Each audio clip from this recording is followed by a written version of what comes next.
your forecast first. Sponsored by Matex Heating, Cooling, and Plumbing. Very nice day today with a lot of sunshine. It's been pretty comfortable today, too. And in fact, as you can see with some of the temperatures, it's in the 70s in Pontiac as well as in Watseka at 78 and 77 respectively. 83 degrees here in Champaign, which is where we have our Breccia weather camera up on our Roofing Dog Island. Looking all good out there. Winds are out of the northwest between about 5 and 10 miles per hour. So this is going to be very comfortable for the backyard forecast this evening. Doing some grilling, no problems out there. A little bit warmer for tomorrow. Still a nice day, though. WCIA 3 News starts right now. Now from WCIA 3 News. You hate to see 12 new ones in a day. More people are testing positive in one county. Why officials say they are still in a good spot. Plus, a woman is dead after showing up at the hospital badly beaten. Now her boyfriend is charged with her murder. And Willy Wonka would be proud of these creative concoctions. What's letting teenagers' food imaginations go wild in our town, Paris. You're watching your local news leader. This is WCIA 3 News at 5. Vermilion County has been very aggressive about doing testing. And that's why Public Health says they saw their most coronavirus cases in a day earlier this week. Good evening. I'm Jennifer Roscoe. Vermilion County only had 50 positive tests total when we moved into phase 4 last month. On Tuesday, 12 people tested positive. 7 more did today. WCIA 3's Andy Olson live in the newsroom. Andy, more cases isn't good, but really we want to talk about the positivity rate. Yeah, Jennifer, today their overall positivity rate is 1.28%, just a slight uptick from where they were last week at 1.13%. The Vermilion County Health Department says they're happy with where the positivity rate is at. Now, that percentage is calculated from the amount of people who test positive out of all the people in the county who are tested. The amount of people tested in the county has jumped to over 10,000 people now. Public Health expects more to keep coming as they keep testing as many people as they can. It just makes sense. As you test more people, you're going to get more positives, but our rate has been pretty consistent throughout all that. You hate to see 12 new ones in a day, but again, you take a look at the 7-day average, and we're still in a very good spot. Now, that 7-day average is only at 1.8%, and better than the statewide rate for the week, which is at 3.4%. Now, mobile testing sites are being sent out around the county this week, so more positives could be on the way because of the increase in testing. But it's too early for those tests to be included in results for this week. Live in the newsroom, Andy Olson, WCIA 3, your local news leader. And of course, it's important to test as many people as you can to find out who is infected. All right, thank you so much. Now, many of the Vermilion County cases over the last week have been people under the age of 40.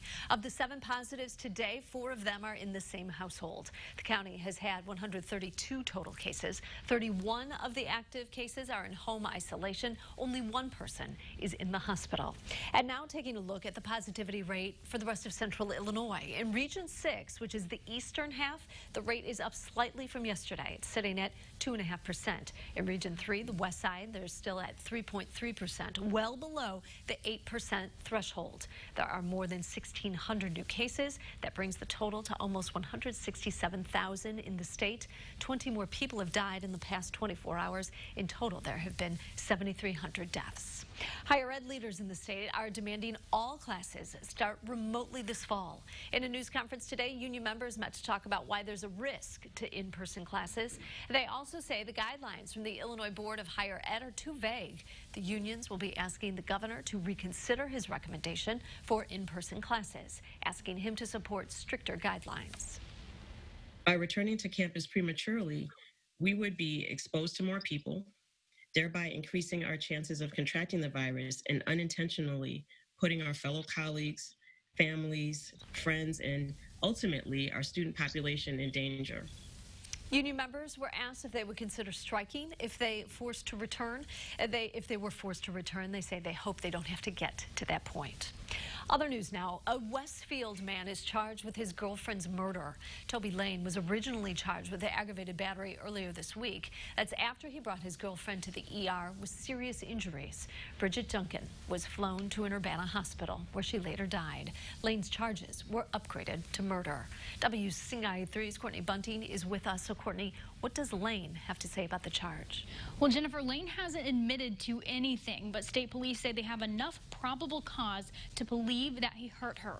Lane told investigators he was in the woods with Duncan, and he left when she became sick. Then he came back and found her seriously hurt. Her injuries included a broken eye socket, broken jaw, fractured ribs, bleeding on her brain, and bruises on her legs. Those bruises, investigators say, indicate that she was held down. Lane, together with his mom, took Duncan to Sarah Bush Lincoln in Mattoon. Investigators say Lane said he'd be right back to give employees there more information, but instead he bought a soft drink, left, and never came back. Duncan's sister says Duncan struggled with addiction for years. She feels Duncan would not have been involved with Lane had it not been for that addiction. Unfortunately, my sister's life was taken by somebody who was supposed to love her. It was violently taken by somebody that was supposed to love her. And I don't want my sister's death to be in vain. I'm hoping that by telling her story, it'll help somebody. Loved ones describe Duncan as someone who would help anyone, even when she was struggling herself. They say she would put others first. And Duncan's sister hopes other families struggling with addiction will find a way to get their loved ones resources to help them. Champaign County Coroner Dwayne Northrup says Duncan died from blunt force trauma. Lane has a long criminal history, including a felony charge and a DUI. Jennifer. So hard for that family to understand. All right, thank you. A $50 million lawsuit is headed to court 5 years after an inmate died at the Macon County Jail. WCIA3's Jamie Mays has more on this. The family of Michael Carter Sr. wants justice. He died in 2015. In a formal complaint, the family says Carter was sent to the jail in July of 2015. It said Carter's prescribed diabetes medication was taken away from him during his booking.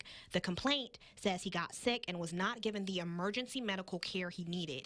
It also states he was denied ambulatory transport to the hospital and he died in his jail cell from diabetic ketoacidosis. The family wrote us a statement. It says, in part, our family will never stop fighting for Michael's justice because we don't ever want another family to have to deal with such a loss as this because of negligence, medical, or any type. There are several defendants in the case, including the Macon County Sheriff's Department, Decatur Memorial Hospital, and DMH Corporate Health Services. Court documents show the witnesses had different versions of the events in question, often suggesting that another co-defendant was more responsible for decisions that plaintiff says led to Carter's death. In Decatur, Jamie Mays, WCIA3, your local news leader. This case is set for a jury trial on September 8th. A Champaign County man was sentenced to 20 years in prison. He raped a child under the age of 13 over the course of several years. 43-year-old Gregory Reed pleaded guilty last month. He repeatedly raped the victim starting in 2006. He's already serving 10.5 years for aggravated child pornography. A now former student at the U of I Police Training Institute has been charged with sexual abuse and aggravated battery. Police say he attacked a fellow student. Champaign County State's attorney says 38-year-old Brian Sample and the victim went out for drinks. She says he inappropriately touched her on the way home. She told him no. The victim told police he then grabbed her when they were out of the car and forcibly kissed her. She was able to run away to her apartment to call police. A teenager is in custody for having a gun. The Champaign County Street Crimes Task Force arrested a 16-year-old boy on Weber Street in Urbana on a warrant for unlawful possession of a handgun. Authorities say they saw a gun fall from the teen before he was taken into custody. They say the gun was loaded. He was taken to the Juvenile Detention Center. One spot in our town, Paris, isn't short on imaginative drinks, but the owner says what makes it fun are all the people she hires. Plus, they're the smallest of patients. How a big donation is making sure they and their families can be closer together during treatment.